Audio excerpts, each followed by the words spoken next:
Welcome to టీ10. నేను మీ సుందర్. ఈ రోజు మనతో ఉన్నారు బత్తుల హైమావతి గారు. ఆ రోజు ఏం జరిగింది? నా జీవితాన్ని మార్చేసిన ఒక తొలిపొత్తులా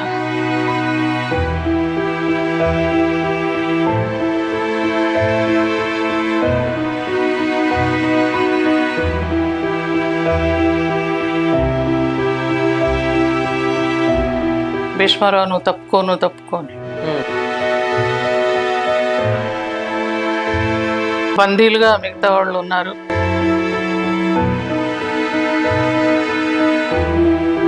ఎడబాటును భరించలేక చనిపోవాలనే నిర్ణయంతో ఉన్నాను. చూసి నేను ఇన్స్పైర్ అయ్యాను.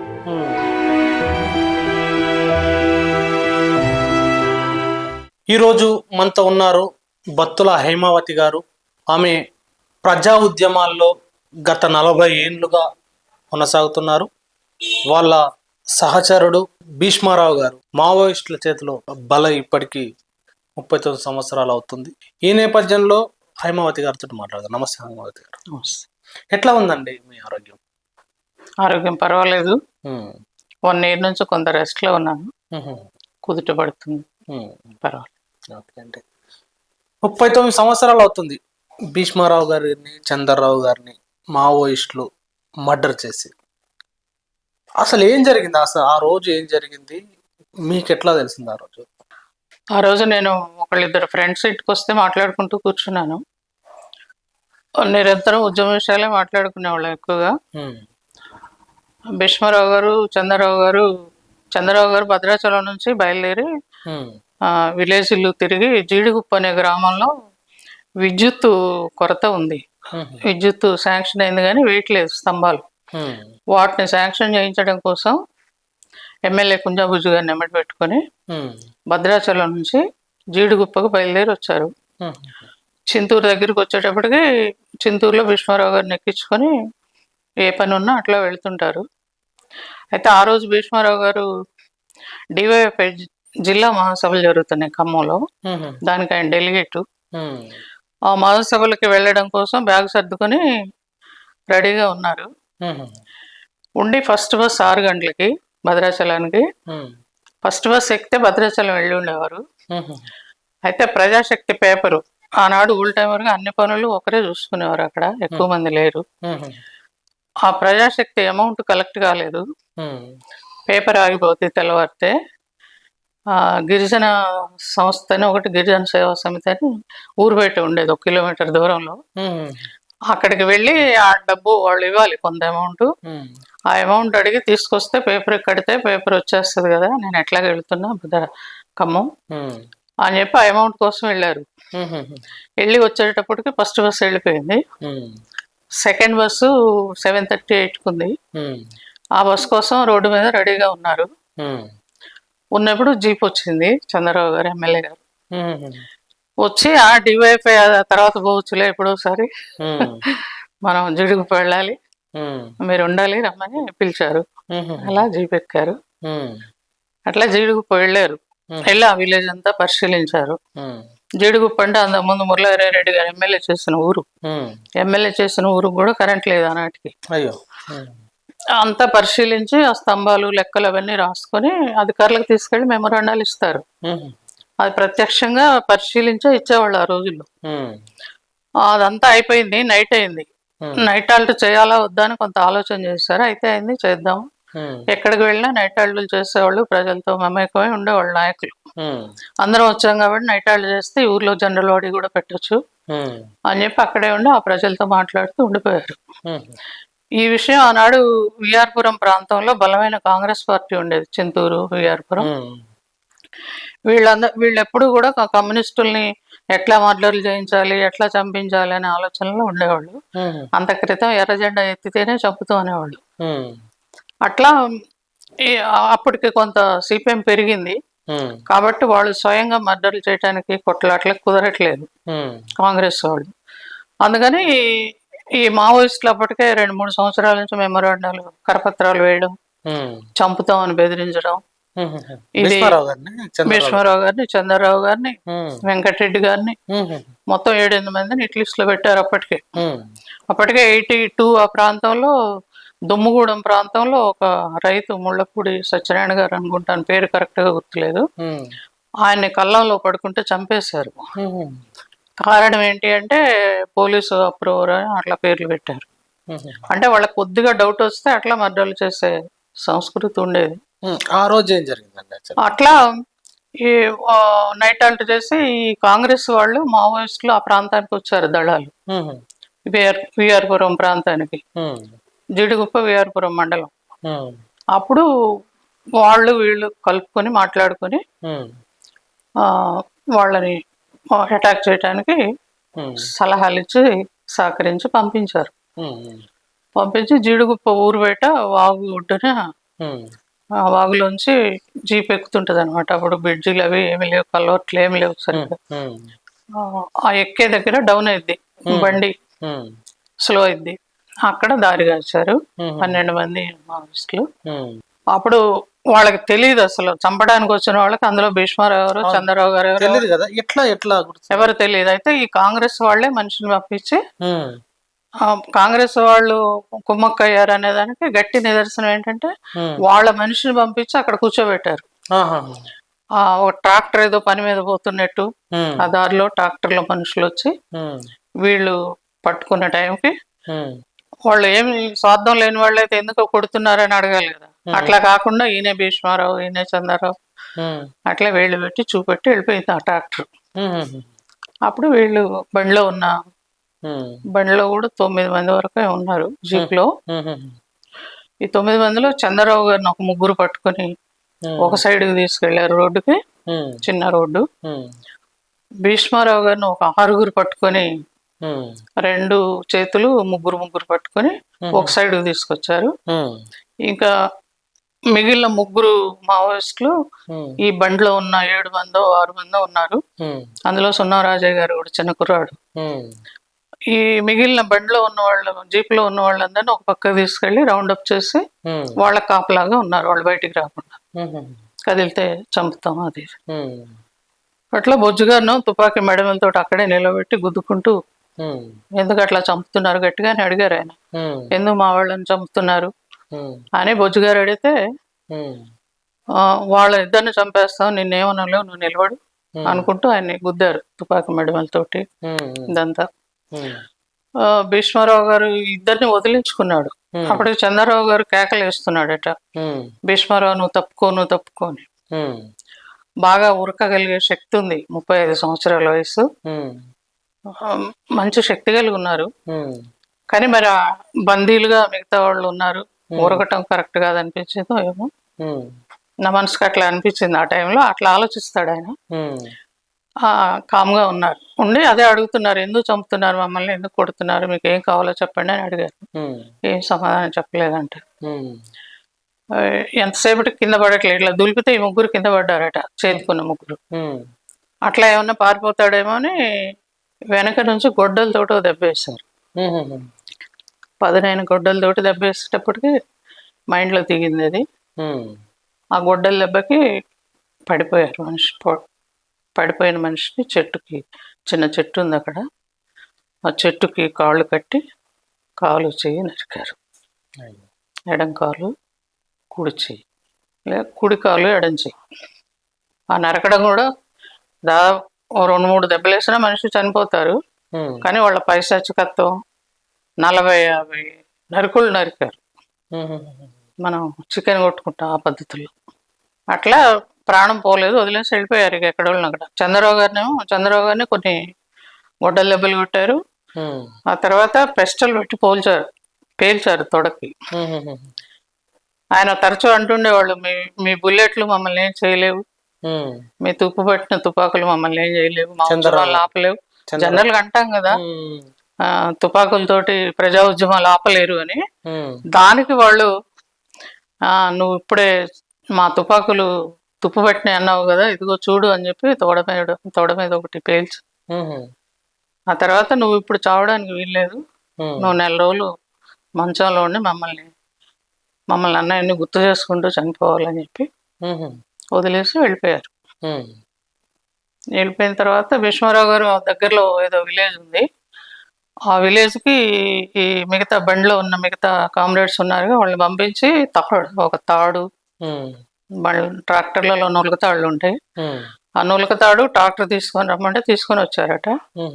వచ్చాక ఈ తాడు పెట్టి ఇవన్నీ కట్టుకున్నాడు. తను కొద్దిగా వైద్యం చేయటం వచ్చు, ఇంజక్షన్లు చేస్తారు చిన్న చిన్న, కాలుకి చేతికి ఆ కామ్రేడ్స్ సహాయంతో మొత్తం గట్టిగా చుట్టుకున్నాడు. అయినా ఆగట్లేదు బ్లడ్. ఆ గట్టు నుంచి నేను తర్వాత చూడ్డానికి వెళ్ళాను, గట్టు నుంచి కాలువలోకి వెళ్ళింది, వాగులోకి బ్లడ్ వరదలాగా. బ్లడ్ అంతా పోయేటప్పటికి ప్రాణం పోతుందని తెలిసి పక్కన ఉన్న కామ్రేడ్ని పిలిచి, ఒక కామ్రేడ్కి దగ్గర బీరువా తాళాలు ఉన్నాయి, అప్పటికే లైబ్రరీ అవి ఉన్నాయి చింతూరులో, ఆ తాళాలు ఇచ్చి ఆ బీరువాలో ఒక కాంట్రాక్టర్ గారిది కొంత క్యాష్ ఉంది, అది చెప్పి నా భార్య హైమ, నా పిల్లలు లేనేను సృజన, వీళ్ళని ఉంటేనో చింతూరులో ఉండమనండి, లేకపోతే వాళ్ళ బ్రదర్ దగ్గరికి వెళ్ళమనండి, నేను సుందరయ్య గారి దగ్గరికి వెళ్ళిపోతున్నా అని చెప్పి ఆ తర్వాత ఆ ట్రాక్టర్ మీద చంద్రరావు గారిని, మిగతా బొజ్జు గారిని అందరు కూడా కొద్దిగా స్టన్ అయి ఉన్నారు కదా మానసికంగా, అందరిని ఎక్కించుకుని కూనవరం చేర్చారు మిగతా కామ్రేడ్స్. ఈయన బాడీని కూనవరం తీసుకొచ్చారు. కూనవరంలో పోస్ట్ మార్టం జరిగింది. తెల్లారి పొద్దునే చింతూరు దాకా ఊరేగింపుగా వచ్చి చింతూరులో అంత్యక్రియలు తెల్లారి వచ్చారు. చంద్రరావు గారు చంద్రరావు గారు నవంబర్ 5న ప్రోగ్రామ్, చంద్రరావు గారిని వెంటనే హైదరాబాద్ తీసుకెళ్లారు. హైదరాబాద్లో ట్రీట్మెంట్ బిగిన్ చేశారు. చాలా మంచి ట్రీట్మెంట్ అందించారు. షుగర్ ఉండే, బెంగాల్ నుంచి కలకత్తా నుంచి షుగర్ బెడ్ తెప్పించారు, చాలా ప్రయత్నం చేశారు. నెల 13వ రోజు 6వ రోజు, నెల మీద 6వ రోజు, ఈ నెల 13 డిసెంబర్ 13న ఆయన మరణించారు. అయితే అప్పటిదాకా ఆయన 15 days మెలకుతో ఉన్నారు, తర్వాత కోమాలోకి వెళ్ళారు. ఆ 15 days అడిగారు భీష్మారావు ఎట్లున్నాడు నిరంతరం, అడుగుతుంటే బాగున్నారు, ఖమ్మం హాస్పిటల్లో జాయిన్ చేశారు, దెబ్బలు తక్కువ తగిలినాయి, అందుకని అక్కడే ఉంచారు, ఇక్కడికి ఎందుకు తీసుకురాలేదని అడిగాడట. తక్కువ తగిలి అందుకని అక్కడే ఉంచారు అని చెప్పి అట్లా, ఇక జనరల్గా ఇంకొకరిని బతికించుకోవడానికి ఎట్లా చెప్తాం అట్లా చెప్పారు. అట్లా కూడా ఆయన కలవరిస్తుంటే నేను పేపర్లు తెమ్మనడం, పేపర్లు చదవమనడం, చదివే కామ్రేడ్స్ ఎక్కడ ఆగినట్టు అనిపిస్తే కరెక్ట్గా చదవమనడం, ఇట్లా ఎంక్వైరీ చేశారు ఆయన. అట్లా కూడా కలవరిస్తున్నాడంటే నేను ఆ 15 days నాడే మా మర్ది గారు ఒక ఆయన సేమ్ భీష్మారావు గారిలో ఉంటాడు, వాళ్ళ బ్రదర్, ఆయన తీసుకొని నేను కొంచెం రెడీ అయ్యి బొట్టు అయి పెట్టుకొని వెళ్ళి ఆయన చూపెడదామని ప్రయత్నం చేస్తాం. మేము బస్ కోసం రోడ్డు మీద ఉన్నాం, ఈలోపు కోమాలోకి పోయారని వార్త వచ్చింది చంద్రరావు గారు. ఇంకా అక్కడ ఆగిపోయాం చింతూరులో. ఎట్లా అంటే ఒక నెత్తుటి మడుగులో జీవిత భాగస్వామ్యం చూసిన తర్వాత మీరు మళ్ళీ పిల్లల్ని కానీ మీరు కానీ అదే ఉద్యమాల్లోకి రావడం, ఎందుకు నా జీవిత భాగస్వామ్యాన్ని బలిగొన్న ఉద్యమం ఇది అనుకోలేదా? మీరు మళ్ళీ అదే ఉద్యమంలో ఎట్లా కొనసాగారు? ఉద్యమాన్ని ఏం అనుకోలేదు, బలిగొన్న ఉద్యమం కాబట్టి ఇది నాకు అవసరం లేదని ఎప్పుడు అనుకోలేదు. కానీ ఎడబాటును భరించలేక చచ్చిపోదాం అనే నిర్ణయం తీసుకున్నాను. అంతకుముందంతా చనిపోవాలనే నిర్ణయంతో ఉన్నాను. ఎందుకంటే 2 సంవత్సరాలు ప్రిపేర్ అయ్యాం. 2 సంవత్సరాల నుంచి కరపత్రాలు, వాళ్ళు కబుర్లు చేయటం, జేబులో అవి చూపెట్టి తుపాకీ తూటాలు చూపెట్టి కాంట్రాక్టర్లతో కబురు చేయటం, ఇవి వాళ్ళ కోసమే ఉంచాం, ఖచ్చితంగా వాళ్ళని గెలిచడానికే ఇవి దాచిపెడుతున్నాను, ఇట్లా రకరకాలుగా బెదిరింపు లేఖలు వస్తుండేవి, కబుర్లు చేస్తుండేవాళ్ళు. అవన్నీ చూసుకుంటూ ఏదో ఒక టైంలో తప్పదు అనే ప్రిపరేషన్లో ఉన్నాం, ఎక్కడో చోట దాడి చేస్తారు అని. అట్లనే ఉద్యమాలు వదిలిపెట్టి బయటకు వచ్చేయమని, మా ఊర్లోకి వచ్చేయమని, వ్యవసాయం ఉంది ఇంటి దగ్గర, ఎక్కడో చోటుకు వచ్చేయమని బంధువులు అందరూ పిలిచారు, దగ్గర వాళ్ళు. ఎక్కడికి రాదలుచుకోలేదు, ఏమైనా సరే గిరిజన ప్రజల కోసం ఇక్కడే ఉండాలి అనుకున్నాము. అట్లా ప్రిపేర్ అయ్యి ఉన్నా కాబట్టి, అయితే ఆ ప్రిపరేషన్ అంతా నేనేమనుకున్నానంటే తనకేమైనా జరిగితే నేను కూడా తనతో పాటు ఆత్మహత్య చేసుకోవాలనే ప్రిపరేషన్ లో ఉన్నాను. అందుకని ధైర్యంగానే ఎదుర్కొన్నాను. చాలా ధైర్యంగా చాలా నవ్వుతూ తిరుగుతూ ఆ రోజు కబురు వచ్చినా గానీ ఒక రోజు కబురు వచ్చింది మా ఇంటికి. నాకు తెలియదు, తను చెప్పలేదు. నేను భోజనం వడ్డిస్తాను, నా ఫ్రెండ్స్ సినిమాకి పోదామని అడిగారు. పెద్దగా పోను. ఆ రోజు ముఖ్యమైన ఫ్రెండ్స్ అడిగారు. నేను సినిమాకి రెడీ అయ్యాను. తనకు అన్నం వడ్డిస్తున్నా. ఆ రోజు వాళ్ళ ఇంటికి వస్తామని కబురు చేశారట మావోయిస్టులు. తను కొంచెం ఆందోళనలో ఉన్నారు. కనిపించనిపోయేది కానీ కొద్దిగా మొహంలో అర్థమైంది చెప్పబోయేది. భయపడతానని. నా హుషారులో నేను గబగబా అన్నం వడ్డించి వెళ్ళిపోవాలనే హుషారులో నేను ఉన్నాను. వెళ్ళాలా అని అడిగారు. వస్తానని మాట ఇచ్చాను, వెళ్ళాల్సిందే అని వెళ్ళిపోయాను. ఆ తర్వాత సెకండ్ షో అయిపోయి వచ్చేసరికి 12 మెలకుతోటి కొంచెం గంభీరంగా ఆందోళనగా ఉన్నారు. అవి ఇవి దగ్గర పెట్టుకొని పడుకునేవాళ్ళం బయట మంచాలు వేసుకునే వేసవికాలం. అవి చూసి ఏంటి ఇవాళ ఏమైనా కబురు వచ్చిందా అట్లా ఉన్నామని అడిగాను. అప్పుడు తలకాయ ఊపారు. అప్పుడు నేను కొంచెం భయపడ్డాను, ఇట్లా వెళ్ళాలని. అట్లాంటివి ఇక అట్లా అలవాటు అయిపోయింది, రోజువారీ అలవాట్లాగా అయిపోయింది. అప్పుడే ఆ రోజు ఏం జరిగిందంటే, ఆ రోజు నాకు ఇక తెల్లవారి అసలు సూర్యుడు, నేను ఎక్కడ రచనలో కూడా చెప్పలేదు, నాకు ఆ పొద్దు పొడుపు చాలా విచిత్రంగా అనిపించింది. అది నా జీవితాన్ని మార్చేసిన ఒక తొలిపొద్దులా అనిపించింది. అప్పుడు నేను ఏమి నిర్ణయం తీసుకోవాలా అని ఆలోచనలో పడ్డాను. నేను చనిపోతే నా పిల్లలేంటి, ఈ ఉద్యమం ఏంటి, ఇట్లా ఇక ఆ రోజంతా ఆలోచించుకుంటూ గడిపాను. అంత క్రితం తను ఒక మాట అనేవాడు ఎప్పుడు కూడా, ఏ రోజుకు ఆ రోజు, ఈ రోజు గడవనిలే చూద్దాం అనుకుంటే నేను ఫుడ్ కోసం సంపద కోసం కొంచెం అంటే తెల్లవారి బియ్యం లేకపోతే గొడవ చేసేదాన్ని. రేపటి బియ్యం సంగతి వాళ్ళు ఎందుకు ఇవాళ ఆలోచించు, రేపటిది రేపు చూద్దాం, నువ్వు ఏ రోజు ఆ రోజు ఆలోచించడం నేర్చుకుంటే ఆందోళన ఉండదు మనిషికి అని చెప్తుండేవారు. అట్లా వాయిదా వేసాను ఇక ఆ సూత్రాన్ని పట్టుకొని, ఏ రోజుకు ఆ రోజు, ఈ రోజు ఆగుదాం ఆలోచన, రేపు ఆలోచిద్దాం ఇట్లా 15 days వచ్చేవాళ్ళు పోయేవాళ్ళు, బంధువులు ఇంట్లో ఉన్నారు. ఏం చేసుకోవటానికి కూడా ఏమి నిర్ణయం తీసుకోలేదు, తొందరపడి నిర్ణయాలు తీసుకునే అలవాటు లేదు. దాన్ని పోస్ట్ పోన్ చేస్తూ వచ్చాను. వచ్చాక 15 days తర్వాత సంతాప సభ జరిగింది. ఆ సభకి తమ్మినేని వచ్చారు, చాలా మంది రాష్ట్ర నాయకులు అందరూ వచ్చారు. తమ్మినేని గారు స్పీచ్ విన్నాను. విన్నప్పుడు అనిపించింది, ఇంత బాగా ఆదుకోగలిగే పార్టీ మనకున్నప్పుడు, ఇంత మంచి ఫ్రెండ్స్ ఉన్నప్పుడు బ్రతకలేమా అనిపించింది. అదవరకు బంధువులు కుటుంబాలు ఎవరి మీద ఆధారపడకూడదు అనేదంతా ఉన్నాను. పార్టీ మాటలు ఫస్ట్ టైం దగ్గర నుంచి విన్న తర్వాత ఆలోచన మార్చుకొని బ్రతకాలి, పార్టీ కోసం పనిచేయాలి అనే నిర్ణయానికి వచ్చాను. అయితే ఆ నిర్ణయం, నేను ఏదైనా నిర్ణయం తీసుకుంటే వెనక్కి వచ్చే అలవాటు లేకుండే, ఆ నిర్ణయం నన్ను దాదాపు 12, 13 సంవత్సరాలు బాధించింది. తెల్లవారుజామున మెలకు రాగానే నేను ఎక్కడున్నాను, నా నిర్ణయాన్ని ఎందుకు వెనక్కి తీసుకున్నాను, ఇలా ఆలోచిస్తూ ఉండేదాన్ని ఉద్యమంలో పనిచేస్తూ కూడా.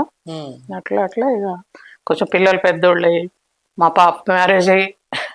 అంటే మీరు ఉద్యమాల్లోకి ఎట్లా వచ్చారు? నేను ఇక వెంటనే ఒక నెల రోజుల నుంచే, అంత ముందంతా అనుకున్నది ఏంటి, ఉండని అనుకున్నా కదా, ఇక ఉన్న తర్వాత ఖచ్చితంగా ఈ ఉద్యమాన్ని కాపాడుకోవాలనుకున్నా. అంటే అంతకుముందు నేను 82లో మహిళా సంఘం క్లాసులకి బలవంతంగా వెళ్ళాను. అక్కడ పార్టీ భీష్మారావు గారు ఒప్పించి పంపించారు, వెళ్ళాలని లేకుంటే. కొద్దిగా రాజకీయాలంటే అంతకుముందు అంత ఇంట్రెస్ట్ ఉండేదాన్ని కాదు, కాకపోతే దేశభక్తి ఉండేది, మానవత్వం ఉండేది, తోటి మనుషులను చూస్తే గౌరవంగా ఉండేదాన్ని, ఎవరు వచ్చినా సంతృప్తిగా ఉండిపెట్టేదాన్ని. కానీ రాజకీయాల ఏడలో అంత ఆసక్తి లేకుండే. ఆ బలవంతంగా క్లాసులో పంపించారు. ఒంగోలు స్టేట్ స్థాయి క్లాసులు అవి బాగా జరిగాయి. అంత ఆల్ ఇండియా నాయకులు వచ్చారు. ఆ క్లాసుల్లో నేను ఇన్స్పైర్ అయ్యాను. గండ్లూరు కిషన్రావు గారు అని ఖమ్మం జిల్లా, ఆయన రోడ్డు మీద పట్టుపగలు చంపారు, ఇదే ఏజ్. ఆయన భార్య వచ్చారు ఆ క్లాస్కి. అమరవీరుల కుటుంబాలను ఎందుకు పరిచయం చేస్తారనేది ఒక ఉదాహరణ. ఆమెను చూసి నేను ఇన్స్పైర్ అయ్యాను. ఆమె తట్టుకొని నిలబడగలేదు, నేను నిలబడలేను ఏదన్నా దాడి ఎదురైతే, ఎందుకు రాజకీయాలు ఇష్టం లేదంటే దాడులు జరుగుతాయి, కొట్టుకుంటారు, తిట్టుకుంటారు, చంపుకుంటారు, ఇవన్నీ ఎందుకు, కుటుంబ జీవితం బాగుంటది కదా అనే ఆలోచనలో ఉండేదండి. అట్లా రాజకీయ అవగాహన కొద్దిగా కొద్దిగా వచ్చింది. కొద్దిగా వెళ్ళి మహిళా సంఘ సభ్యత్వం చేరివేయటం అంతవరకే కానీ అంతగా రాజకీయాల్లో లేను. ఇంటికి వచ్చిన వాళ్ళని చూసుకోవటం. ఓ లైబ్రరీ ఉండేది ఇంట్లో 82లోనే చింతూరులో. ఆ లైబ్రరీ మెయింటైన్ చేసే బాధ్యత నాకు అప్పచెప్పారు. చిన్న గుడిసె. మా గుడిసెకి టీచర్లు అందరూ వచ్చి ఆ బీరో చుట్టూ కూర్చొని చదువుకునేవారు. వాళ్ళ పుస్తకాలు ఇవ్వటం, రాసుకోవటం, ఎవరికి బుక్ ఇచ్చింది మళ్ళీ ఆ బుక్ రీకలెక్ట్ చేసుకోవటం, వాళ్ళతో ఆ బుక్స్ మీద చర్చించడం, బుక్స్ చదివే అలవాటు ఉండేది. రాజకీయాలు లేవు కానీ బుక్స్ బాగా చదివేదాన్ని. ఆ బీరోలో ఉన్నాయన్నీ చదివాను. China, Russia. వాళ్ళు వచ్చినప్పుడు ఆ బుక్స్ మీద చర్చ చేయటం. ప్రజాశక్తి పేపర్ బాగా వచ్చేది, తెల్లవారుజామున వచ్చేది చింతూరుకి. పేపర్ చదవటం, పేపర్ మీద చర్చ చేయటం సాయంత్రం, ఈ వర్క్ చేసేదాన్ని తప్ప బయటకు పెద్దగా వెళ్ళలేదు. ఇక నవంబర్ 5 నుంచి డిసెంబర్ అంతా సభలు, ఎక్కడ చూసినా సంతాప సభలు, సంస్మరణ సభలు అవి పెడుతున్నారు. వాటికి కూడా వెళ్ళాను కొన్నిటికి. అట్లా అట్లా ఒక నెల నుంచే బయటికి వెళ్ళి, ఈ కాంగ్రెస్ వాళ్ళు ఏం చేశారంటే, కాంగ్రెస్ వాళ్ళు ఒక పక్క కొద్దిగా సిపిఐ లీడర్ ఒక ఆయన, మీ నాయకులు చనిపోయారు కదా, ఇప్పుడు దాకా మా నుంచి అందులోకి పోయారు మీరు, ఇప్పుడు నాయకులు లేరు కాబట్టి ఇక మీరంతా మళ్ళీ రిటర్న్ రండి, మళ్ళీ తిరిగి కాంగ్రెస్ లోకి రండి అని కాంగ్రెస్ జెండాలు పట్టుకొని ఊరూర్లో పాతటానికి వెళ్తున్నారు. మరి ఇంత ప్రాణాలు ఇచ్చి మనం ప్రజల కోసం ఈ ఉద్యమం ఆగమైపోతే ఉపయోగం ఏముంది అని చెప్పి నేను కూడా అక్కడ ఉద్యమాన్ని కాపాడాలి అనేది అనుకుని ఇక నెల రోజుల నుంచి ఇక గ్రామాలకు వెళ్ళటం. మా గ్రామాలన్నీ నడిచి వెళ్ళటం. 60 గ్రామాలు. పెద్దగా బస్సు సౌకర్యం లేవు, ఎక్కువ బాగా నడిచి వెళ్తుండేవాళ్ళం.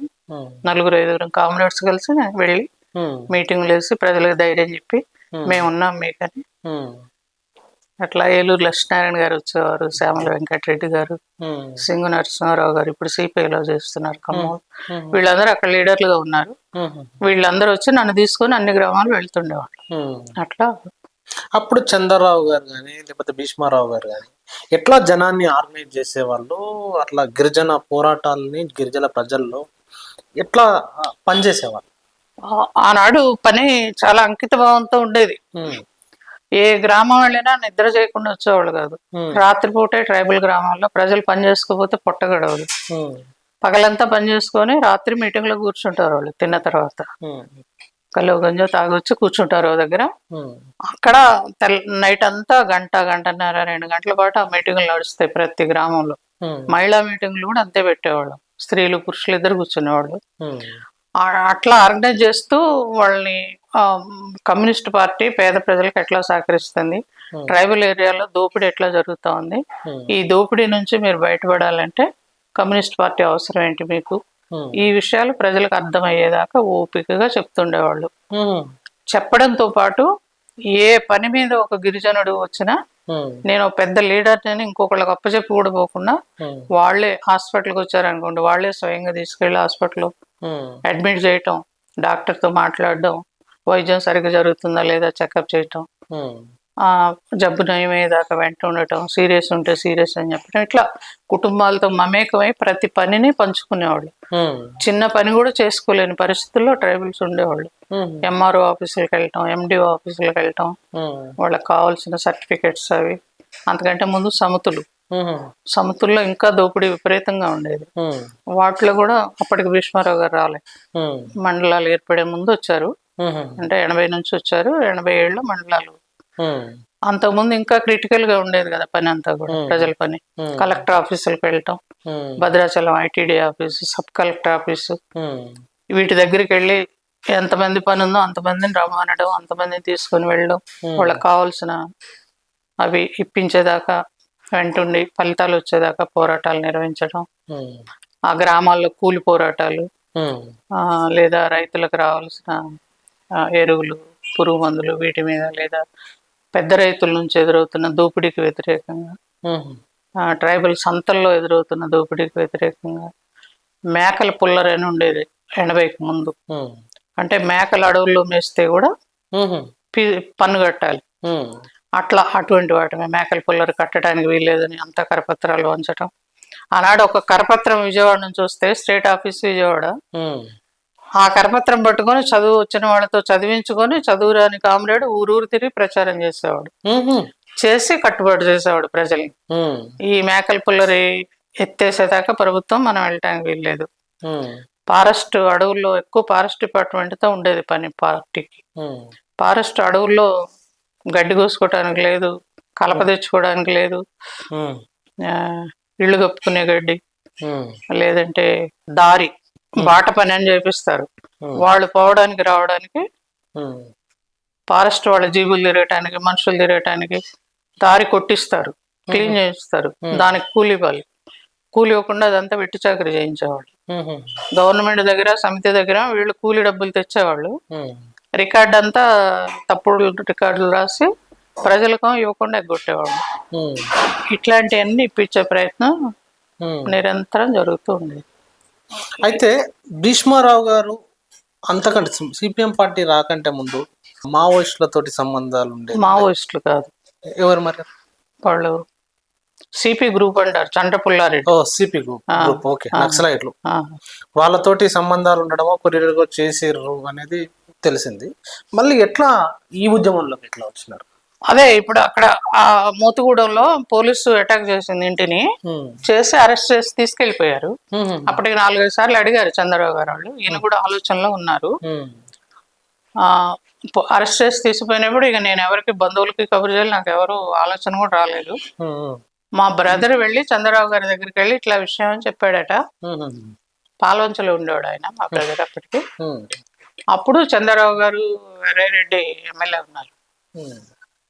వెళ్ళి ఆయన మా మనిషి, ఆయనకు నక్సలైట్లతో సంబంధాలు లేవు, సిపిఎంలోకి వచ్చాడు ఆయన.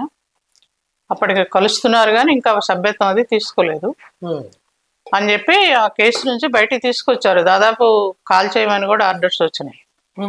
ఆ కేసు నుంచి బయటికి తీసుకొచ్చారు జామీన్ ఇచ్చి. ఆ తర్వాత కొద్ది రోజులకి సభ్యత్వం తీసుకున్నారు పార్టీ సభ్యులుగా. 79, 80 గుర్తులేదు కరెక్ట్ గా, ఆ మధ్యలో సభ్యత్వం తీసుకొని. అక్కడ ఎమ్మెల్యే కొంజా బుజ్జి గారు ఉన్నారు ఆ సంఘటన జరిగినప్పుడు.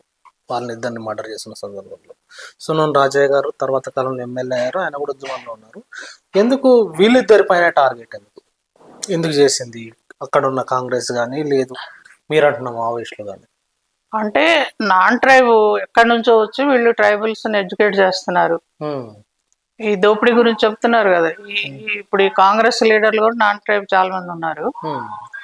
వీళ్ళందరూ కూడా విపరీతంగా మహిళల పైన లైంగిక దోపిడీలు, ఆర్థిక దోపిడీలు, వాళ్ళ భూములు లాక్కోవడాలు, పంటలు లాక్కోవడాలు, ఇట్లాంటివన్నీ చేస్తున్నారు. వడ్డీలకి ఇచ్చి పంటలకు లాక్కోవడాలు. వీటన్నిటికి వ్యతిరేకంగా పనిచేస్తుంది కమ్యూనిస్ట్ పార్టీ. కాబట్టి ఈ పార్టీని రానియడానికి, అంటే భారతదేశ వ్యాప్తంగానే ఆ పరిస్థితి ఉండేది. ఇందిరాగాంధీ గారు ఉన్నప్పుడు, ఆ తర్వాత కొంతకాలం భారతదేశ వ్యాప్తంగా కమ్యూనిస్టులు అంటే విపరీతమైన వ్యతిరేకత ఉండేది.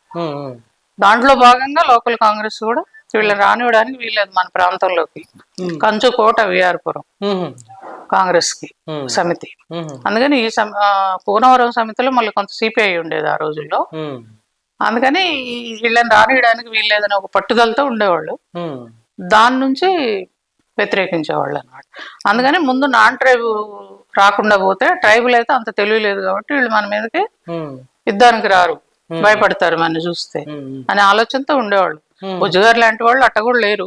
బుజ్జుగారు కానీ, ఎర్రారెడ్డి కానీ గట్టిగానే తిరగబడేవాళ్ళు. మీటింగుల్లో, బహిరంగ సభల్లో గట్టిగా కాంగ్రెస్ మీద యుద్ధం వేసుకున్నారు, ఉండేవాళ్ళు. కానీ వీళ్ళ సపోర్ట్ లేకుండా చేస్తే నాన్ ట్రైబ్ది ట్రైబుల్ రాకుండా ఉంటారు అనే ఒక ఆలోచన వాళ్ళలో పనిచేస్తుంది. చంద్రరావు గారు, భీష్మారావు గారు ఎట్లా ఉండేది వాళ్ళిద్దరి మధ్యలో సాన్నిధ్యం కానీ, స్నేహం? వీళ్ళిద్దరి మధ్య చాలా బాగుండేది, చాలా బాగుండేవాళ్ళు. చంద్రరావు గారు అంటే ఒక మంచి గురువు లాగా భీష్మారావు గారు చూసుకునేవారు. ఏజ్ రీచ్ 15 ఏళ్ళు అట్లా తేడా ఉన్నట్టుంది. 15-20 ఆ మధ్యలో ఉండొచ్చు, 20 ఏళ్ళు అట్లా. మామగారు సరదా పిలిచేవాళ్ళు, ఎంగేజ్ వాళ్ళంతా చంద్రరావు గారిని మామగారు. ఆయన ఎక్కువ బండి మీదే తిరిగేవారు. అప్పట్లో జీబుల కార్లు కూడా ఎక్కువ లేవు కదా, ఓ జీబు ఉండేది. తర్వాత ఈ మోటార్ సైకిల్ తోలటానికి ఎప్పుడు ఒక మంచి మిలిటెంట్ యువకుడిని ఆయన పెట్టుకునేవారు, ఆయన తోలపోయేవారు. బొల్లి రాంబాబు గారిని తూరుబాక అంటారు, దుమ్మగూడెం మండలం. ఓ స్ట్రాంగ్ కార్యకర్త ఆయన, ఈయన వెంకటరెడ్డి గారు, ఇంకా వేరే కామ్రేడ్స్, ఇట్లా ఎక్కడికి వస్తే అక్కడ లోకల్ కామ్రేడ్స్ బండి మీద విలేజ్లన్నీ తిప్పుతుండేవాళ్ళు. వాళ్ళందరూ ఆయనకు ఒక, ఈనాడు మనం సెంట్రీని చూస్తాం పోలీస్ ని, అంతకంటే చాలా గట్టిగా ఆయనతో ఉండేవాళ్ళు. అట్లా అంత క్లోజ్ గా ఆయన కాపాడుకుంటూ పనిచేస్తాం. అంటే గిరిజనులు అంటేనే ఎక్స్‌ప్లాయిటేషన్ చాలా ఎక్కువ ఉంటుంది. మరి వాళ్ళను అభివృద్ధి చేయడానికి కానీ, లేదంటే ఈ పత్రికలు మీరు చెప్పారు ప్రజాశక్తి గురించి, లైబ్రరీ గురించి, ఎందుకు అంత సీరియస్గా ఎందుకు ఉండేవారు ఆ సందర్భంగా? ఎందుకు సాహిత్యం పైన అంత ఫోకస్ ఎక్కువ ఉండేది ఆ నాయకుల్లో? గిరిజనులకు తెలియజేయాలనే తపన. అక్కడే కాదు, ఆ రోజుల్లో ఎక్కడైనా సాహిత్యం మీద విపరీతమైన కాంక్ష ఉండేది, చదివించాలి ప్రజలతోటని. కమ్యూనిస్ట్ సాహిత్యం బహుశా ఎక్కువైపోవటంలో కూడా ఇప్పుడు సరిగ్గా చదవలేకపోతున్నామో అనిపిస్తుంది నాతో సహా. సాహిత్యం ఎక్కువైపోయి మీడియా వచ్చి, సోషల్ మీడియా ఏదంటే అది కళ్ళ ముందు దొరుకుతుంది కదా, అప్పుడు దొరికేది కాదు కదా. ఇందాకన్నా ఒక కరపత్రం వస్తే విజయవాడ నుంచి అది పట్టుకొని ఊర్లోనే తిరిగేవాళ్ళు. అట్లా కమ్యూనిస్ట్ సాహిత్యం చదివిస్తే ఈ ప్రజలు ఎడ్యుకేట్ అవుతారు అనేది.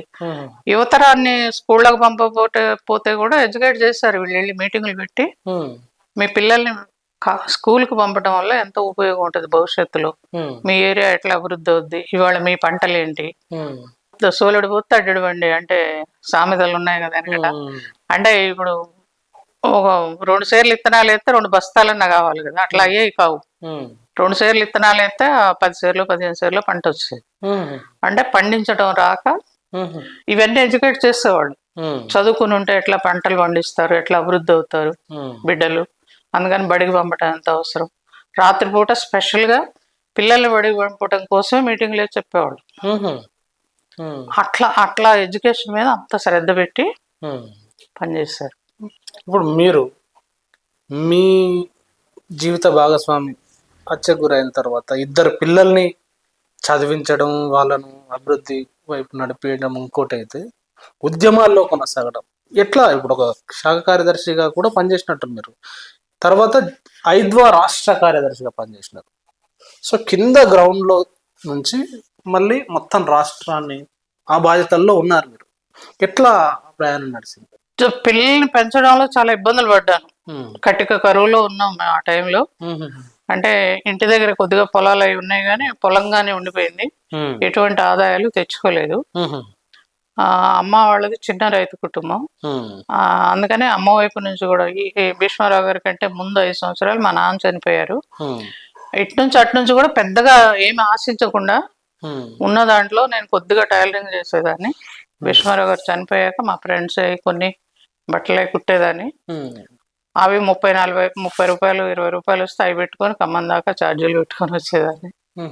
ఇక పిల్లలకి కలి గంజి ఏముంటే అదే తినేవాళ్ళం కొద్దిగా, ఇంటి దగ్గర నుంచి పచ్చళ్ళు పప్పులు అవి తెచ్చుకొని. మా బ్రదర్ గిరిజన కార్పొరేషన్ ఆయన కదా, మేము ఎక్కడుంటే అక్కడ ఆయన ఆఫీసరు. ఆ కార్పొరేషన్ స్టోర్ ఉంటది, ఆ స్టోర్ వాళ్ళకి చెప్తే, మా బ్రదర్ చెప్తే ఎన్ని నెలలైనా అప్పు పెట్టేవాళ్ళు. ఇప్పటిలాగా పిచ్చి వేరేగా కూడా తెచ్చుకోపోయేది కానీ ఆ అప్పు మనకు దగ్గర 100 రూపాయలు ఉన్న రాజు ఇచ్చేవాడు. భీష్మారావు గారు ఉన్న కాడి నుంచి అది కొనసాగింది. అట్లా ఆ స్టోర్లో బియ్యం, ఆ స్టోర్లో కందిపప్పు, పామాయిల్, ఇంటి దగ్గర నుంచి చట్నీ, వీటితోటి గడిచింది మా జీవితం అనేక సంవత్సరాలు. మధ్య మధ్యలో కొద్దిగా చౌకగా వచ్చే గోంగూర లాంటివి వండుకొని తినేవాళ్ళం. అందులో హెల్త్ చూసేది, రుచి, చౌక, ఈ 3 చూసుకొని వండుకునేవాళ్ళం. ఎప్పుడు నాన్ వెజ్లు కానీ ఇవేమి దొరికేవి కావు, పిల్లలకి ఏం పెట్టలేకపోయాను. అట్లా పెంచుకుంటూ వచ్చాను. పిల్లలే నాకు వండి పెడితే నేను డైలీ ఊళ్ళలోకి వెళ్ళేదాన్ని. ఫుల్ టైం వర్కర్గా వచ్చాను 86 నుంచి. 86 నుంచి శాఖ సెక్రటరీని, చింతూరులో ఫుల్ టైం వర్కర్ని, ఊర్లన్నీ వెళ్ళేవాళ్ళం. అట్లా తొందరగా పెంచింది నన్ను పార్టీ. చాలా మెయిన్ బాధ్యతల్లోకి వచ్చేసాను, డివిజన్ కమిటీలోకి వచ్చాను పార్టీ. అట్లా ఏంటంటే ఇక భారం అంతా పిల్లల మీద వేసి ఇల్లు, వాళ్ళు చదువుకోవటానికి కూడా కుదరలేదు సరిగ్గా. 7th వచ్చాక మా అబ్బాయినేమో 8th నుంచి మధు విద్యాలయం వీరభద్రం గారు ఆయనే తీసుకొని, మల్లెంపేట వీరభద్రం గారు అని ఆయనే పిలిపించుకొని, నేను జాయిన్ చేసుకుంటానమ్మా ఫ్రీగా, పిల్లాడిని చదివిస్తానని 10th వరకు ఆయన చదివించారు. పాప ఇంటి దగ్గర ఉండే 10th వరకు పక్కనే ఉండేది గవర్నమెంట్ స్కూల్. నాకు వండి పెట్టి ఆమె రోడ్డు అవతల బోరు కొట్టి నీళ్లు తెచ్చి వంట చేసి పెట్టి అండ్లు కడిగి ఆమె స్కూల్కి పోయేది. 8-9 ఏళ్ల పిల్ల. అట్లా చదువుకుందాం 10th వరకు.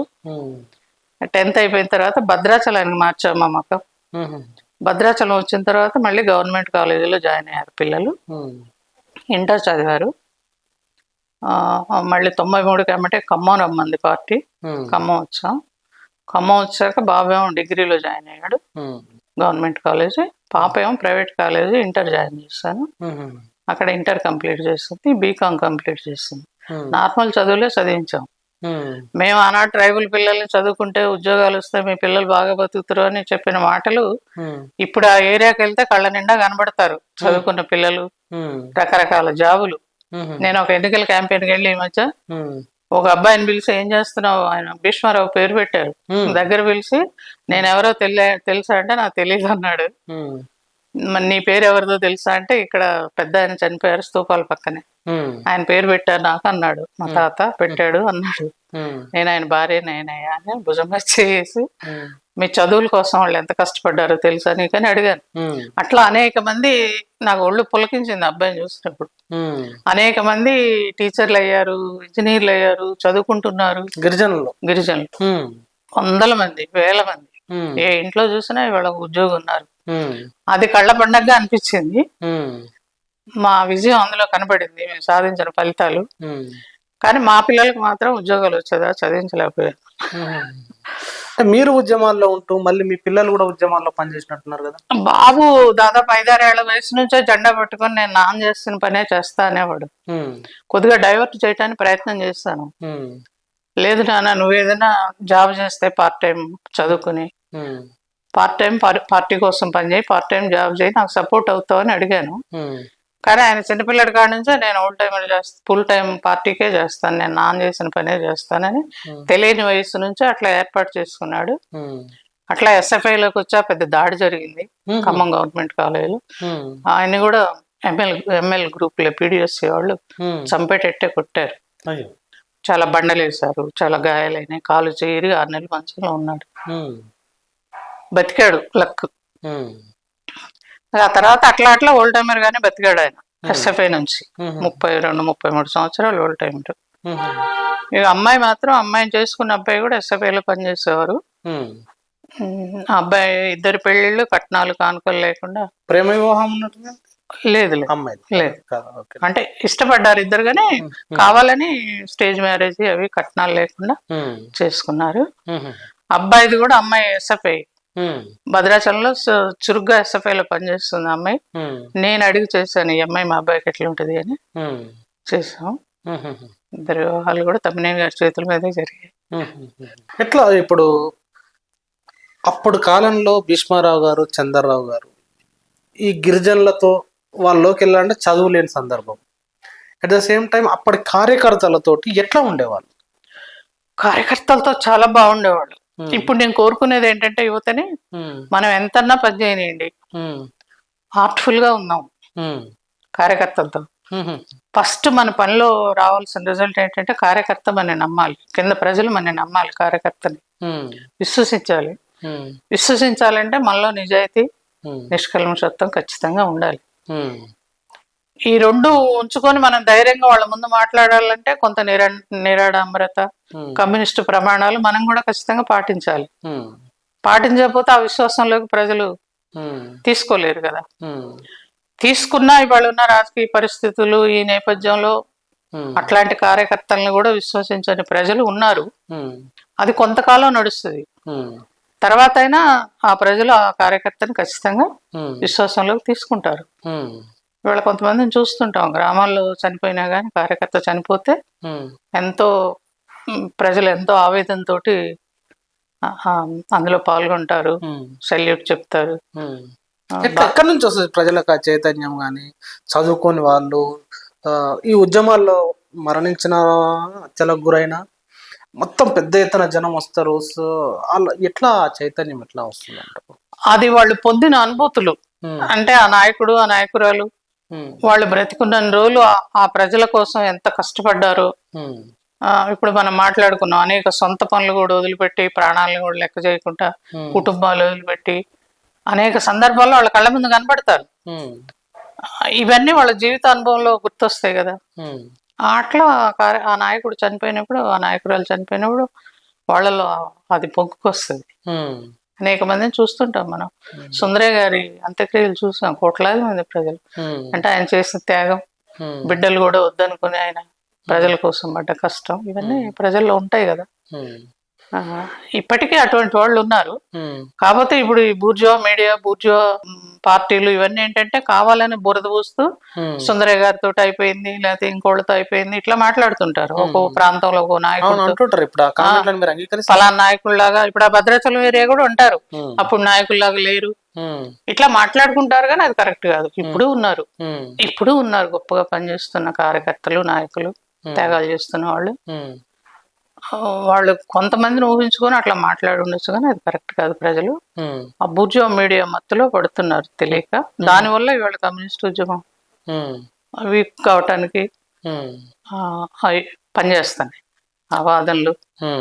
పార్టీ కుటుంబాల్లో కూడా ఇటువంటి వాదన నమ్ముతున్నారు కొన్ని సందర్భాలు. మహిళలు, యువతులు, ఆ కుటుంబాల్లో ఉండే పిల్లలు కొన్ని సందర్భాలు ఇవి నమ్ముతున్నారు. వీటి వల్ల కూడా కొంత ఉద్యమాన్ని నష్టం జరుగుతుంది. అదే వాళ్ళ సపోర్ట్, వాళ్ళ వాయిస్ ఏం చేయక్కర్లేదు. అమెరికాలో ఉద్యోగం చేసుకొని, ఢిల్లీలో చేసుకొని, హైదరాబాద్లో చేసుకొని వాళ్ళ వాయిస్ అనేది పార్టీకి అనుకూలంగా ఉండాలి. ఆ కుటుంబాల మహిళలు, పిల్లల వాయిస్ ఎక్కడ ఏ ఫ్రెండ్ మాట్లాడినా మా పార్టీ అట్లాంటిది కాదు, మా నాన్న అట్లాంటి వాళ్ళు కాదు, మా అమ్మ అట్లాంటి వాళ్ళు కాదు, పార్టీ కోసం ఇంత చేస్తున్నారు అనే ఒక బలమైన వాదన వీళ్ళు చేయగలగాలి యూత్. అప్పుడు ఆ ఫ్రెండ్స్ లో కూడా కొంత ఆలోచన మొదలవుతుంది. వీళ్ళకి ఎప్పుడైతే కొద్దిగా విశ్వాసం సన్నగిలుతుందో కుటుంబ సభ్యులకి, వీళ్ళు కొద్దిగా మెత్తగా మాట్లాడినా కానీ అవతల వాళ్ళకి ఇన్స్పిరేషన్ రాదు కదా యువతకి, కొత్త యువతకి. అది రావాలి. మీరు ఐద్వా రాష్ట్ర సెక్రటరీగా ఉన్నారు మహారాష్ట్రలో. మీరు చింతూరు మండలంలో ఒక శాఖ కార్యదర్శిగా పనిచేసినారు. తర్వాత తెలంగాణ రాష్ట్రానికి ఐద్వా సెక్రటరీగా పనిచేసినారు. ఎట్లా ఇక్కడ కూర్చొని పనిచేస్తున్నప్పుడు రాష్ట్రం అంతా అందరినీ చూడాలి, అన్ని జిల్లాల ఉద్యమాన్ని చూడాలి, అక్కడ గ్రౌండ్ లో పనిచేసిన దానికి ఇక్కడ పనిచేసిన దానికి తేడా ఏంటి? నేను 80 నుంచి 93 వరకు చింతూరు ప్రాంతంలో చేశాను, భద్రాచలం, చింతూరు.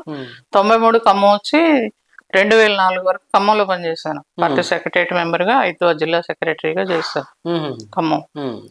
అయిన తర్వాత నేను కొంత స్టేట్కి వస్తే ఉపయోగపడుతుంది, ఈ స్టేట్లో ప్రభుత్వాలు చేస్తున్న పథకాలు ఇవి, అట్లా మహిళల పైన జరుగుతున్న హింస, దాడులు, వీటిని అరికట్టడానికి మనం స్టేట్ ప్రభుత్వం దగ్గర దాకా వెళితే ఇంకా పోట్లాడగలిగితే ఇంకొద్ది న్యాయం జరుగుద్ది మహిళలకి అని అనిపించి సరే పార్టీ పని మగవాళ్ళందరూ చాలా చేస్తున్నారు, చాలా మంది ఉన్నారు సంఖ్య రీత్యా, ఆడవాళ్ళని తక్కువ ఉన్నాం కాబట్టి నేను స్టేట్ సెంటర్కి వెళ్తానని అడిగాను.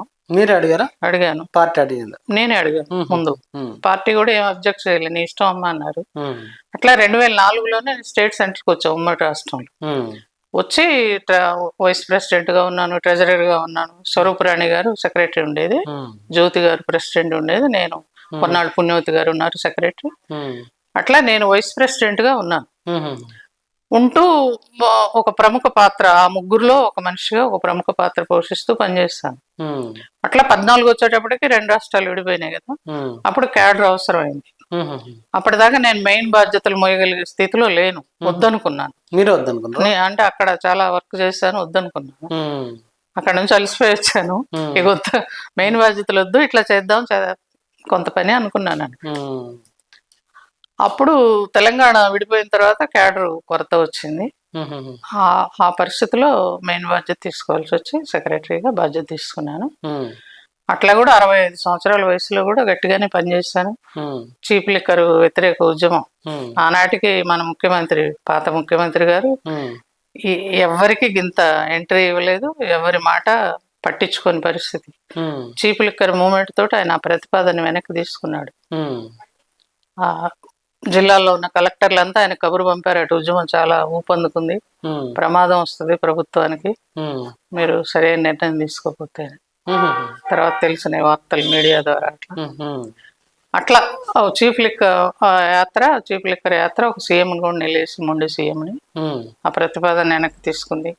అట్లాగే మహిళలకి, ఒంటరి మహిళలందరికీ 2000 పెన్షన్ ఇవ్వాలి. ఓన్లీ విడోస్కే కాదు. చాలా మంది మోసపోయి భర్తలు లేకపోతే వెళ్ళిపోయి తాగుడు బానిసలై పట్టించుకోక అట్లా ఒంటరిగా ఉంటున్న వాళ్ళు 8 లక్షల పైన ఉన్నారు మన రాష్ట్రంలో, తెలంగాణలో.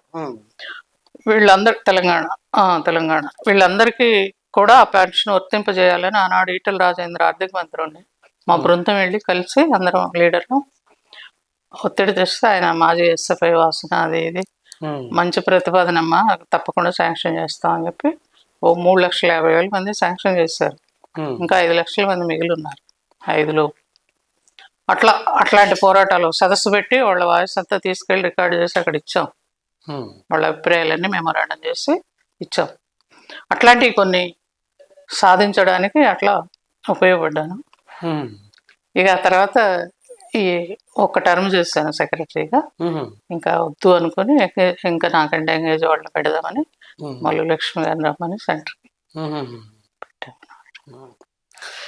ఇప్పుడు ఒక 40 ఏళ్ళ ఉద్యమాన్ని మీరు చూసినారు. మీ కళ్ళ ముందే 40 ఏళ్ళ ఉద్యమం, అనేక త్యాగాలు, అనేక పోరాటాలు జరిగిన సందర్భంలో ఒక మనిషిని ఏది ఇన్స్పైర్ చేస్తుంది అంటే, ప్రాణం కూడా లెక్క చేయకుండా, కుటుంబాన్ని లెక్క చేయకుండా, సొంత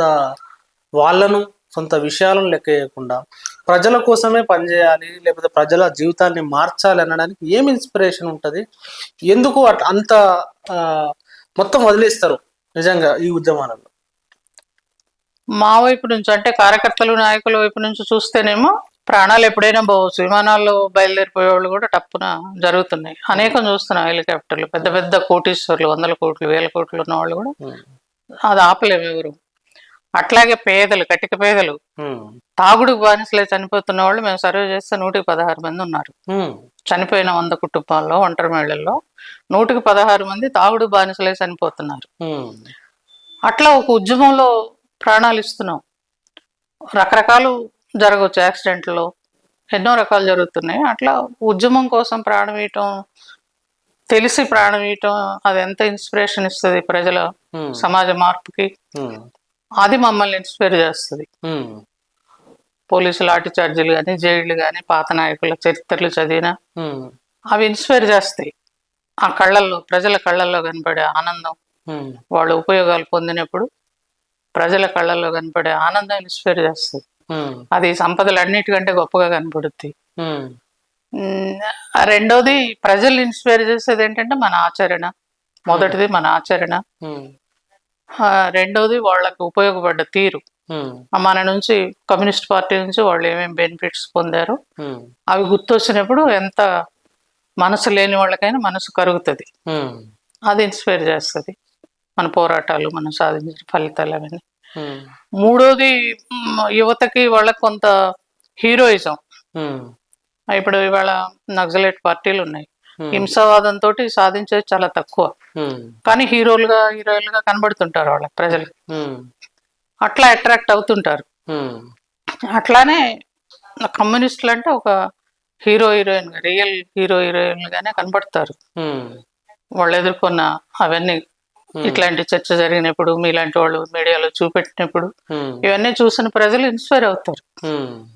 అట్లా నేను ఒక అమ్మాయిని అడిగాను, అమ్మ నువ్వు భర్త చనిపోయాడు, డాక్టర్ ఆమె, ఎంగేజ్, అమ్మ నువ్వు ఇంత ధైర్యంగా ఎట్లా తయారయ్యావు? నిన్ను చూస్తే నాకే ఇన్స్పిరేషన్ గా ఉంది, చాలా డేర్గా ఎక్కడంటే అక్కడ బళ్ళు కార్లు డ్రైవ్ చేయటం, ధైర్యంగా మూవ్ అవుతున్నారు. అడిగితే అమ్మాయి అంది, అక్క మీరు గురువుని అన్నారు, మీరే ఇంత ధైర్యంగా ఉన్నప్పుడు నేనుంటాం గొప్పే ఉంది అంది. అట్లాంటివన్నీ అమ్మాయిలు వాట్సాప్లో అట్లా పెడుతుంటారు. ఈరోజు మీ ఆర్టికల్ చూస్తే నాకు చాలా ఇన్స్పిరేషన్ అనిపించింది, ఇట్లాంటి ఇంకా కావాలి, సమాజం మారాలి. వాళ్ళకి ఎదురైనప్పుడు వాళ్ళు అనుకుంటారు ఈ సమాజం మారాలని కోరుకుంటున్న వాళ్ళు చాలా మంది ఉన్నారు. 180 మంది 70 మంది ఉన్నారు. పేదలే కాక మధ్యతరగతి, మిడిల్ క్లాసు, ముఖ్యంగా ఆడవాళ్ళ విషయం వచ్చినప్పుడు ఆడవాళ్ల పైన అణచివేత ఏ క్లాసులోనైనా ఉంది. కాబట్టి మిడిల్ క్లాస్ వాళ్ళు కూడా ఎక్కువగా ఆలోచిస్తారు, చూస్తారు. వాళ్ళ మనసులో అనిపిస్తుంది కొన్ని కట్టుబాట్లు, వాటిని వదిలిపెట్టి రాలేరు, కానీ మేము కూడా రావాలి అంటే ఎక్కడి నుంచి వస్తుంది? అది ఏముంది, ఎన్ని నగలు చేయించుకున్నా, ఎన్ని చీరలు కట్టుకున్నా, లేకపోతే ఎన్ని ఇళ్ళు కట్టుకున్నా, కావాల్సింది 10 మందిలో మనం ఒక మంచి జీవితం కదా కావాలి, 10 మందికి కనపడే జీవితం కావాలి, ఈ ఇంట్లో కూర్చొని ఎంతసేపు ఉన్నా ఏముంది అనేటటువంటి అది కోరుకునే వాళ్ళు కూడా ఉంటారు. బూర్జువా పాలిటిక్స్ లో చూసుకున్నా, లేదు లెఫ్ట్ ఉద్యమాలు చూసుకున్నా, మగవాళ్ళతో కంపేర్ చేస్తే మహిళల సంఖ్య తక్కువ కనిపిస్తుంటది. అంటే అట్లా తక్కువ ఉండడానికి కారణం ఏంది? ఒకవేళ మహిళలు ఎందుకు ఉద్యమాలు చేయాలి అంటే ఏం చెప్తారు? మహిళల సంఖ్యను మనం పరిశీలిస్తే భద్రాచలంలో బాగా ఉండేవాడు. ఆ రోజుల్లోనే 300-400 మంది పార్టీ సభ్యులు ఉన్నారు. అక్కడ మాతృస్వామిక వ్యవస్థ కొంత దాని ప్రభావం ఇంకా ఉంది. అంటే ఉమెన్ తను సొంతంగా నిర్ణయం తీసుకొని ఒక ఉద్యమంలోకి వచ్చి పనిచేయగలిగే స్వేచ్ఛ అక్కడ ఉంది. మిగతా ప్రాంతాల్లో అది లేదు. ఆధిపత్య భావజాలం పనిచేస్తుంది. దానివల్ల రావాలనుకున్న మహిళ కూడా, అంటే నేను పురుషులను ఒకళ్ళని తప్పు పట్టట్లేదు, వాళ్ళ కుటుంబ పరిస్థితి కావచ్చు, నేనే ఫుల్ టైం వర్క్ చేస్తాను, ఇక నువ్వు కూడా బయటకు వస్తే ఇల్లు ఎట్లా, కోడెట్లా, బర్రె ఎట్లా, తిండి ఎట్లా, ఇవన్నీ ఉంటాయి కదా సమస్యలు. అందుకని రాలేక ఆగుతున్న మహిళలు ఆలోచించి ఇద్దరు అనుకుని ఉంటున్న వాళ్ళు ఉన్నారు. రావాలనుకున్న రానివ్వని వాళ్ళు ఉన్నారు కొన్ని చోట్ల. అట్లనే ఈ మిడిల్ క్లాస్ సాంప్రదాయం ఏంటంటే అదే ఇప్పుడు మనం చెప్పుకున్నాం, భజనలకు పోవచ్చు, ఎక్కడికన్నా పోవచ్చు, కానీ రాజకీయ పార్టీలనే వద్దు, రాజకీయాలు వద్దు. ఎక్కువ మంది బూర్జువా రాజకీయాల్లో ఉన్నారు మగవాళ్ళు. ఉన్నప్పుడు ఆడవాళ్ళని కమ్యూనిస్ట్ రాజకీయాల్లోకి రానివ్వరు కదా. కమ్యూనిస్టులు కుటుంబాల్లోనేమో ఇతర బాధలు ఇవన్నీ ఉండి కొంత సర్దుకొని కొంతమంది రాలేకపోతున్నారు వద్దాం అనుకున్నా. అయితే బయటికి రాకపోయినా వెనకుండి సపోర్ట్ మహిళలు విపరీతంగా చేస్తున్నారు. ఆ ఊర్లో సమస్య వచ్చినప్పుడు, ఉదాహరణకు గండుగులపాడు అని ఖమ్మం జిల్లా, ఆ గండుగులపాడులో కాంగ్రెస్ వాళ్ళు వెళ్ళి బోడిపూడి గారు చనిపోయాక మేము జెండా పాతాం, ఇక బోడిపూడి గారు లేరు కదా, మేమే లీడర్లు ఇక్కడ అని వెళ్ళారు. వెళితే అక్కడ మహిళలంతా వచ్చి రోడ్డు దిగి గండుగులపాడు కొంచెం లోపలికి వెళ్ళాలి. ఈ మెయిన్ రోడ్డు మీదకి వచ్చి మొత్తం ఊరు మహిళలు మా ఊర్లో కాంగ్రెస్ జెండా రావడానికి వీల్లేదని నిలబడ్డారు. అట్లా తెలంగాణ సాయుధ పోరాటం మనం చూసాం, చదువుకున్నాం, విన్నాం, చూస్తాం. ఇప్పుడు ధర్మపురం అనే గ్రామంలో, ఆమె పేరు మర్చిపోయాను, రాశాను కానీ, మహిళ ఎస్టీ గిరిజన మహిళ, లంబాడి మహిళ, ఒకరోజు వచ్చి 4 యువకులను చంపిపోయారు. మిగతా లీడర్లు ఎక్కడుండో చెప్పమని కట్టేసి కాల్చిపోయారు, అయినా చెప్పలేదు. మళ్ళీ తెల్లారొచ్చి ఆమె కొడుకును కూడా కట్టేసి, మీకు అందరికి తెలుసు ఎక్కడుండో చెప్పబోతే వీళ్ళు కాలుస్తామన్నా, కొడుకు కళ్ళెదురుగా కొడుకును కాలుస్తున్నా గానీ కట్టేసి చెప్పలేదు ఆమె. అట్లాంటి ఉదాహరణలు కోకొల్లలు మన తెలంగాణలో కనబడితే రాష్ట్ర వ్యాప్తంగా కనబడతాయి. కోకొల్లలుగా నాయకులను దాచిపెట్టడం, నాయకులకు సహకరించడం, సపర్యలు చేయటం, బ్రతికించడం. అప్పుడే ఇండైరెక్ట్, ఇప్పుడు డైరెక్ట్ గా కూడా, అంటే బయటకు వెళ్ళి మగ మనిషి పనిచేసి వస్తే ఇల్లంతా మహిళ మీద పడుతుంది, ఆ ఇల్లునంతా ఆమె మోస్తుంది. తిండి ఉన్నా లేకపోయినా, ఆయన సంపాదించినా లేకపోయినా గుట్టుగా కుటుంబాన్ని నడుపుతుంది. ఇదంతా పార్టీ పనే కదా, ఇంటికి వచ్చిన వాళ్ళందరికీ వండి పెడుతుంది. ఇవన్నీ పార్టీ లోపలి పనులు, కనిపించని పనులన్నీ మహిళలు చాలా చేస్తున్నారు. మీకు పరిచయం ఉండేదండి అప్పుడు? బాగా పరిచయం ఉండేది. వచ్చేవారు ఇంటికి? ఆ రోజుల్లో ఎంత చిన్న ఇళ్ళైనా గుడిసైనా ఇళ్ల కార్యకర్తల ఇళ్లలోనే భోజనాలు చేసేవారు. ఎక్కడ హోటల్స్ పంపపోయేది, హోటల్స్ కూడా లేవు చింతూరులో. చిన్న గుడిసె మాది పాక, ఆ పాకలోనే ఒక గోనెపట్ట వేసి భోజనం పెట్టేదాన్ని, ఎమ్మెల్యేతో సహా ఎవరు వచ్చినా, ఎమ్మెల్యేలు వచ్చినా. చంద్రరావు గారికి ఒక రోజు ఆకుకూరతో భోజనం పెట్టా, ఆకుకూర ఇష్టం ఆయనకి. మా భీష్మారావు గారికి ఆకుకూరలు అంత ఇష్టం ఉండేది కాదు. నేనేదో సరైన భోజనం పెట్టలేదు అనుకుని, చెత్త వడ్డించిందండి మీకు అన్నాడు. ఆయన పిలిచి ఏంటి చెత్త అంటే ఏంటి అని అడిగాడు. అంటే ఏం లేదు, ఆకుకూర కూరగాయలు వెళ్ళిపోయి వాళ్ళ ఇంట్లో అన్నాడు. అంటే ఆకుకూర చెత్త నీకు అని మంచి డోస్ ఇచ్చారు. అట్లా చాలా క్లోజ్ గా ఉండేవారు. క్లోజ్ గా ఉండటమే కాదు, చంద్రరావు గారు మా ఇంటికి 2 సంవత్సరాల పాటు తిరిగాక ఆయన ఒక అంచనాకు వచ్చాడు. ఏ విధంగానైనా ఈ అమ్మాయిని మహిళా ఉద్యమంలోకి తీసుకొస్తే మహిళా సంఘానికి ఉపయోగపడుతుంది అనే అంచనా వేశారు ఆయన నా మీద. వేసి ఎట్లయినా రావాలని అడిగారు. నేను మొండిగా రానంటే రానన్నాను. అప్పుడు నన్ను ఆ క్లాసు పంపడానికి ఒంగోలులో క్లాస్ 82 ఆగస్ట్ అనుకుంటా. నేను మా భీష్మారావు గారు చెప్తే వినేదాన్ని కాదు, కొంచెం మొండిగానే ఉండేదాన్ని. నా ఇష్టం వచ్చినట్టు స్వేచ్ఛగా బ్రతికాను నేను ఆ రోజు కూడా. ఆయన చెప్తే నేను విననని పార్టీ సెక్రటరీగా బిఎస్ రామయ్య గారు అని ఉన్నారు, పెద్ద ఆయన, పెద్దవాళ్ళని గౌరవించే లక్షణం ఉంది. ఆయన మా ఇంటికి తీసుకొచ్చారు. చంద్రరావు గారు ప్లాన్ చేసి మా ఇంటికి పంపి నువ్వు ఎట్లైనా అమ్మాయిని వెంట పెట్టుకొని రమ్మని పంపారు. ఆయన ఒప్పించాడు ఆ క్లాస్కి వెళ్ళడానికి. చిన్న పిల్లలు నాకు ఒకళ్ళ 4 ఏళ్ళు ఒకళ్ళ 3 ఏళ్ళు ఎంత ఉన్నాయి, 5-6 ఏళ్ళ లోపు. ఆ పిల్లలిద్దరిని ఖమ్మం వచ్చి మా అమ్మ దగ్గర వదిలేసి 10 రోజులు ఆ క్లాసులకు వెళ్ళాను. అట్లా ఆయన అంచనా అట్లా నిలబెట్టగలిగాను ఇప్పుడు వరకు. మంచి పరిచయం ఉండేది. ఆనాడు వాళ్ళందరూ జీబులో వెళ్తుంటే కూడా అంతకు ముందు టర్మ్ మా ఇంటికి ఒక వారం క్రితం వచ్చారు చంద్రరావు గారు. ఎప్పుడు ఈ నక్సలైట్ల గురించి మాట్లాడుకునేవాళ్ళం. ఆ రోజు నేను చెప్పాను, అన్నయ్య గారు అని పిలిచేదాన్ని, అన్నయ్య గారు మీరు లీడర్లు అందరూ కలిసి ఒకే జీబులో వెళ్ళొద్దు. మీరు చెప్పారా? చెప్పాను. ఎప్పుడు కూడా లీడర్లు అందరూ కలిసి వెళ్ళొద్దు అని చెప్పాను. కాకపోతే ఆ రోజు ఇక వెళ్ళేది నాకు తెలియదు అనుకోండి, ఎటు వెళ్ళేది వాళ్ళు. ఇంట్లో ఉన్నాను కాబట్టి పెద్దగా బయటకు వచ్చేదాన్ని కాదు. ఆ మాట ఆయన అన్నారట అప్పటికి. అమ్మాయి బాగా ఆలోచించి చెప్పుద్దయ్యా అని చెప్పి తనతో కూడా అన్నారట పోతూ. అక్కడ ఆ ప్రాంతంలో గిరిజనులకు సంబంధించిన వ్యవస్థలో చాలా లోపల వరకు వెళ్ళి మీ పని చేసి ఉన్నారు మీరు, లేదు భీష్మారావు గారు, చంద్రరావు గారు. ఎట్లా అంటే పత్రికను అక్కడ తీసుకెళ్లడం, చదివించడం ఎట్లా ఉండేది ఆ పరిస్థితి? పత్రిక మిగతా బుక్స్ మీద శ్రద్ధ పెట్టేవాళ్ళు. పత్రిక విజయవాడ బస్సు వచ్చేది తెల్లవారుజాము 4 గంటలకి చిత్తూరుకి డైరెక్ట్ బస్సు. ఆ బస్సులో వచ్చే అన్ని గ్రామాలకు బండిల్స్ మండల కేంద్రంలో దించి వెళ్ళిపోద్ది బస్సు.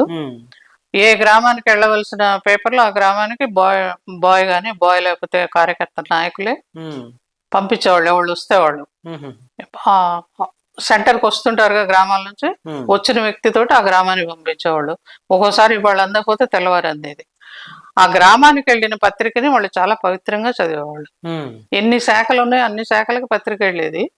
చదువు రాదు, శాఖలో 9 మంది ఉంటే 9 మందికి రాదనుకోండి, ఆ ఊరి స్కూల్ టీచర్ ఉంటాడు, ఆ ఊర్లోనే మక్క ఉంటారు. రాత్రిపూట స్కూల్ అయిపోయిన తర్వాత వీళ్ళ భోజనాలు అయిపోయిన తర్వాత ఆయన పిలిపించుకొని కూర్చొని పత్రిక ఏమేమి అవసరం అవన్నీ చదివి టైంని బట్టి చదివి వినిపించుకునేవాళ్ళు. ప్రతి గ్రామంలో ఈ కల్చర్ ఉండేది.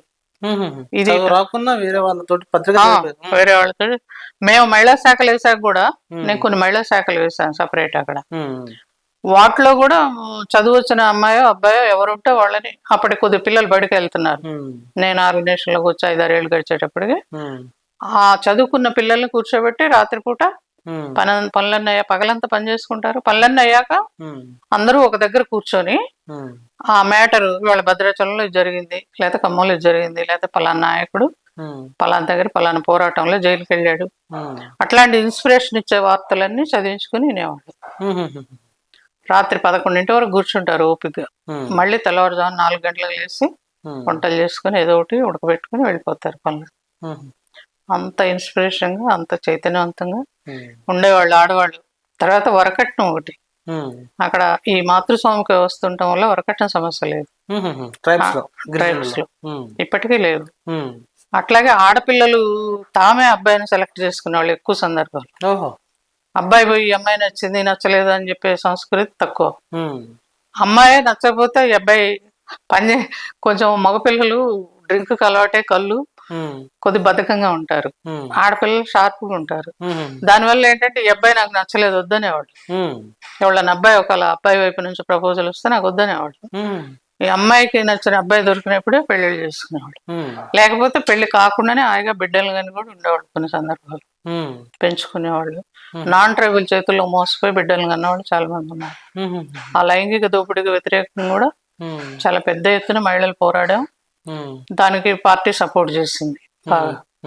దాన్ని చాలా వరకు అరికట్టగలిగాం ఇప్పటికి వచ్చేటప్పటికి.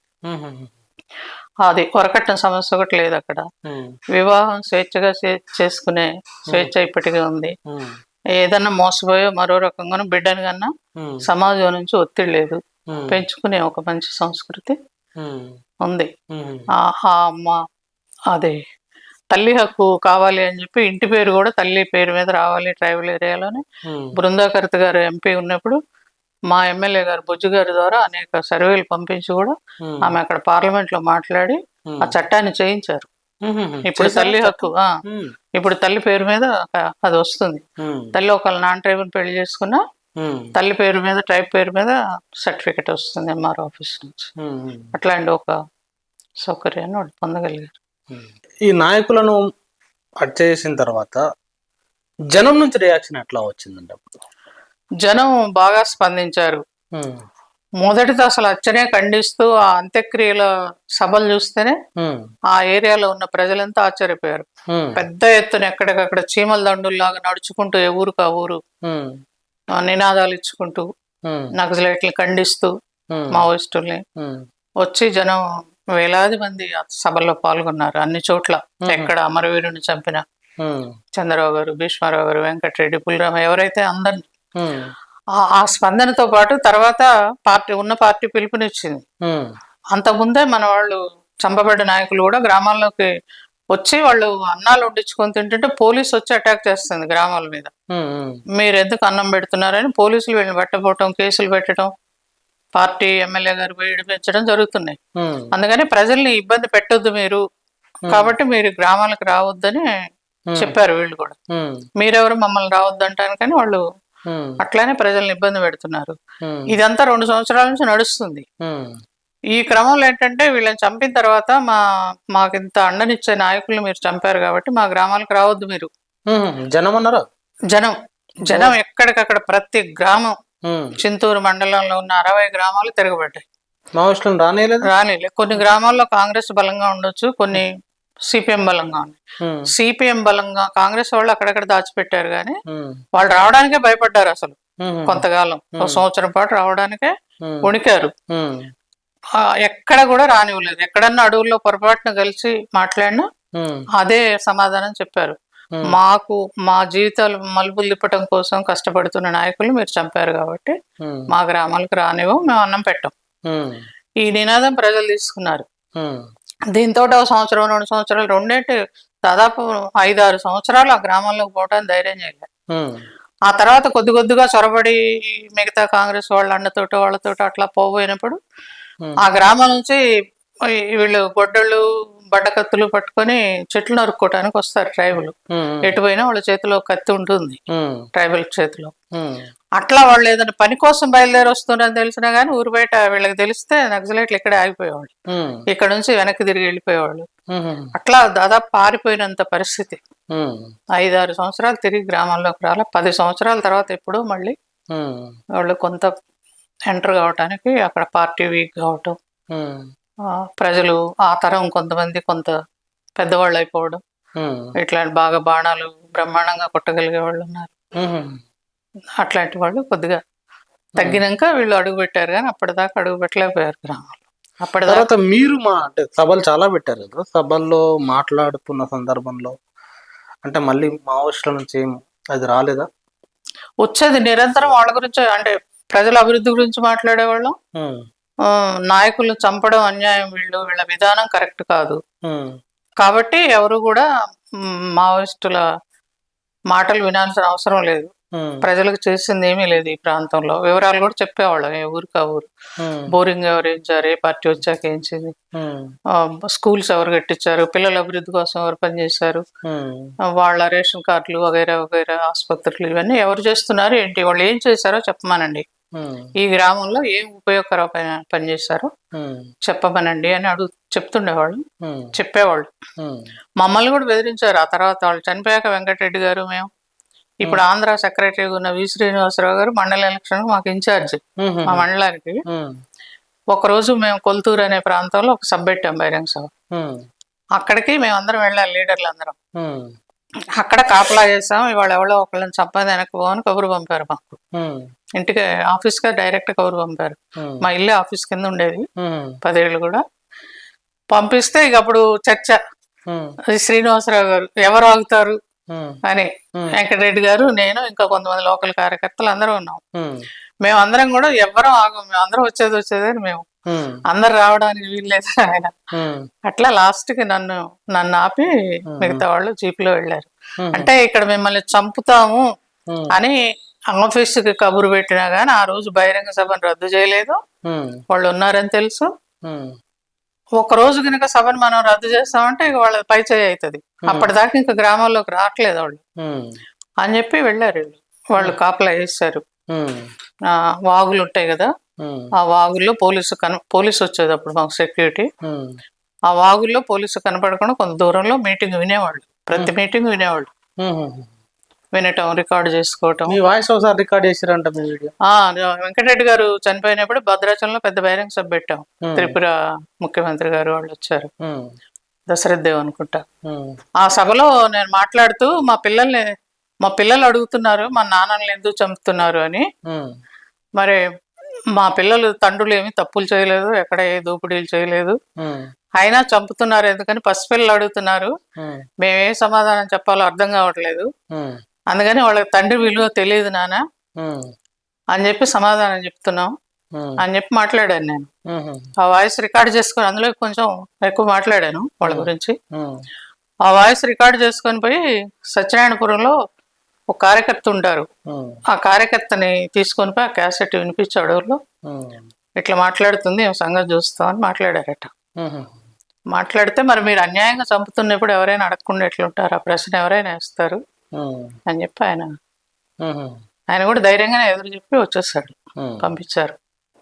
వాళ్ళ దగ్గరికి వెళ్ళటం అంటేనే ఒక రకమైన భయంతో వెళ్ళేవాళ్ళు, అయినా అక్కడ కార్యకర్తలు అట్లా కూడా భయపడలేదు, నిరంతరం కనబడుతుండేవాళ్ళు. చిడుమూరు అని ఒక కుటుంబం ఉంది, ఇప్పటికి మడకం శాస్త్రి అని సర్పంచి, అప్పటి నుంచి ఆయన అందులో ఉన్నాడు విక్టిమ్ లిస్ట్ లో, అదే హిట్ లిస్ట్ లో ఉన్నాడు, ఇప్పటికీ విక్టిమ్ ఆయన హిట్ లిస్ట్ లోనే ఉన్నాడు. ఈ 42 సంవత్సరాల నుంచి ఆయన ప్రాణాలు కాపాడుకోవడానికి ఇటు శబర్ నది ఉంటది, శబర్ నది అవతల ఒరిస్సా, ఆయన ఇల్లు శబరొడ్డు, ఇటు శబర్ నది ఇటు పక్కకి దాటితే ఛత్తీస్గఢ్ ఇప్పుడు ప్రజెంట్. ఈ ఛత్తీస్గఢ్ అని వెళ్తాడు, ఆ ఒరిస్సాని వెళ్తాడు. ఏ రోజున 40 సంవత్సరాల నుంచి ఇంటి దగ్గర ఉన్నాడు. నైట్ వాళ్ళ కుదిరినప్పుడల్లా వస్తుంటారు, ఇంటి దగ్గర భార్యని అడుగుతారు ఎటు పోయాడని, అడిగి వెళ్ళిపోతున్నారు. ఇప్పటికీ తప్పించుకొని తిరుగుతున్న కుటుంబాలు చాలా ఉన్నాయి. ఆ అమ్మాయి ఇప్పటికీ వచ్చి చింతూరులో ఏ కార్యక్రమం జరిగినా మా మహిళా సంఘం మండల కమిటీ మెంబర్, పార్టీ సభ్యురాలు, ఇప్పటికీ వచ్చి చక్కగా కార్యక్రమాల్లో పాల్గొంటది, వస్తుంది. అంత ధైర్యంగా ఫేస్ చేస్తున్న కుటుంబాలు ఇప్పటికే ఉన్నాయి. అట్లా ప్రజలు అంత చైతన్యవంతంగా ఉండబట్టే అక్కడ ఉద్యమం 32 సంవత్సరాలు, బెంగాల్ తర్వాత భద్రాచలం 32 సంవత్సరాలు ఏకదాటిగా ఎమ్మెల్యేని గెలిపించుకుని ప్రజల మన్ననలు పొంది పరిపాలన అందిస్తూ ఉంది. ప్రజలకి సందర్భంగా ఇంటర్వ్యూ సందర్భంగా ఈ ఇంటర్వ్యూ చూస్తున్న ప్రజలకు లేకపోతే మీ పార్టీ కార్యకర్తలకు ఒక మాట చెప్పమంటే ఏం చెప్తారు? ప్రజలు ముఖ్యంగా ఇవాళ మహిళలపైన జరుగుతున్న అత్యాచారాలు ఇవి చూస్తున్నాం. కోల్కతా ట్రైనీ ఉద్యోగి, ఆమె ఎంబీబీఎస్ విద్యార్థి, వైద్య విద్యార్థి, లేకపోతే చిన్న చిన్న పిల్లల మీద కూడా అత్యాచారాలు, లేకపోతే గుడ్ టచ్ బ్యాడ్ టచ్లని టీచర్స్ ద్వారా హింసను ఎదుర్కొంటున్న పిల్లలు, ఇట్లా అన్ని తరగతుల కుటుంబాల్లో ఉన్నారు. ఈ అందరూ కూడా ఐక్యంగా ఆలోచించగలిగితే, ఇది చెడు తాగుడుంది ఇవాళ, ముఖ్యంగా మద్యం వల్ల చాలా కుటుంబాలు చాలా రకంగా నలుగుతున్నాయి లోపల. చెప్పైతే కాక గొప్ప గొప్ప కుటుంబాలు కూడా తన హస్బెండ్ గౌరవాన్ని బజార్లో పెట్టకూడదని ఏమీ చేయలేక తన ఒక్కతి ఇట్లా నలుగుతున్న వాళ్ళు చాలా మంది ఉన్నారు. వాళ్ళందరూ ఐక్యంగా ఆలోచించగలిగితే అట్లాంటి వాటి మీద ప్రభుత్వాల మీద పోట్లాడాలి. మద్యాన్ని నియంత్రించే దగ్గర ఇంట్లో పోట్లాడైతే కాకపోవచ్చు ఎవరైనా. మద్య నిషేధ ఉద్యమం వచ్చినప్పుడు అదే కదా జరిగింది. ఇంట్లో ఒక్కళ్ళని చేయలేం కాబట్టి ఎక్కువ మందిని బయటకు వచ్చినప్పుడు అరికట్టగలిగాం. అట్లా ఈ భావజాలం ఇవాళ ఏదైతే బీజేపీ పార్టీ మతోన్మాద భావజాలాన్ని రెచ్చగొట్టి మహిళల్ని ముఖ్యంగా భక్తి వైపు మళ్లించి ఆ భక్తి పారవస్యంలో ముంచెత్తుతుంది తప్ప సమస్యల వైపు పోనీయట్లేదు. సమస్యలుగానే ఉన్నాయి.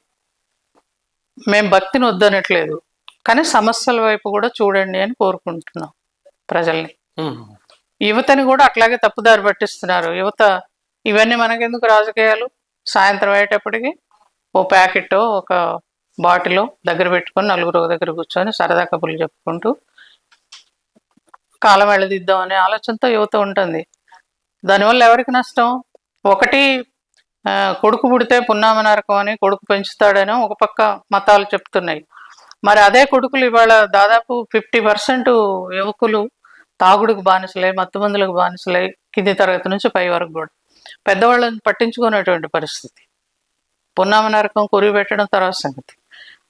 అప్పుడు ఈ మత పెద్దలు చెప్తున్నది ఏది ఆచరిస్తున్నారు? అందుకని ఇటువైపు ఆలోచిస్తే పోరాటాల వైపు వాళ్ళ జీవితాలు బాగుపడతాయి. కొద్ది కొద్దిగా కంట్రోల్ చేసుకుంటూ వస్తే అటువంటి అలవాట్లని కుటుంబాలు ఐక్యంగా బ్రతకగలిగితే తల్లిదండ్రుల విషయం పక్కన పెడదాం, వాళ్ళు ఆరోగ్యంగా ఉంటున్నారా? వాళ్ళ ఫ్యామిలీని, భార్యని, పిల్లల్ని ఆరోగ్యంగా చూడగలుగుతున్నారా? ఎంతో మంది ఆడవాళ్ళు తట్టుకోలేక బయటకు వచ్చేస్తున్నారు కుటుంబాలు వదిలిపెట్టి. ఇది కుటుంబ వ్యవస్థ విచ్ఛిన్నానికి దారితీస్తుంది, అనారోగ్యాలకి, యువత తొందరగా చనిపోవడానికి, వీటన్నిటి దారితీస్తుంది. అందుకని జీవితాలు బాగుండాలి అంటే కమ్యూనిస్ట్ పోరాటాలు అనేకం నేర్పుతాయి. కుటుంబం ఎట్లా ఉండాలో నేర్పుతాయి, ఆరోగ్యాలు ఎట్లా చూసుకోవాలో నేర్పుతాయి, పిల్లల్ని ఎట్లా పెంచుకోవాలో నేర్పుతాయి. ఇవన్నీ ఉంటాయి. అనేక రకాల ఉపయోగాలు వ్యక్తికి కూడా ఉంటాయి, ఉద్యమానికి, ప్రజలకే కాక ఆ కుటుంబంలో ఉన్న కుటుంబానికి కూడా ఉపయోగం ఉంటుంది. హైమావతి గారు, మీరు అనేక విషయాలని మా T10 ప్రేక్షకుల ముందు, ప్రజల ముందు ఉంచారు. ఆనాటి ఉద్యమాలు, త్యాగాలు, ఆ పోరాటాలు, అనేక అంశాలను మీ జీవిత అనుభవాల్లో నుంచి చెప్పారు. Thank you very much. ప్రజలారా చూసిరు కదా, ఒక మనిషి కంటే ముఖ్యంగా ఒక జీవికి ప్రాణమే అత్యంత ఇంపార్టెంట్ అనుకుంటారు. ప్రాణాన్ని కోల్పోతామని తెలిస్తే ఏ జీవి కూడా ముందుకు అడుగువేయదు, మనిషే కాదు. అలాంటిది ఒక మనిషి, అన్నీ తెలిసిన మనిషి, నా ప్రాణం పోతుంది అని తెలిసి కూడా ప్రజల కోసం పనిచేసిన సందర్భాన్ని, ప్రాణాలు పోగొట్టుకుంటున్న సందర్భాన్ని, త్యాగాల్ని చాలా చూసినాం. ఇప్పుడు చంద్రరావు గారి గురించి, భీష్మారావు గారి గురించి, ఆ జీవితాల త్యాగాల గురించి హైమావతి గారు చాలా అంశాలు చెప్పారు. ఇలాంటి త్యాగాల పునాదుల మీదనే ఈరోజు సమాజం అంతో ఎంతో స్వేచ్ఛను పొందిందంటే, తెలంగాణ సమాజం ఇంత చైతన్యంగా ఉందంటే కారణం అదే అనుకోవచ్చు. ఈ వీడియో మీద తప్పకుండా మీ కామెంట్ రాయండి. Thank you very much. చూస్తూనే ఉండండి T10.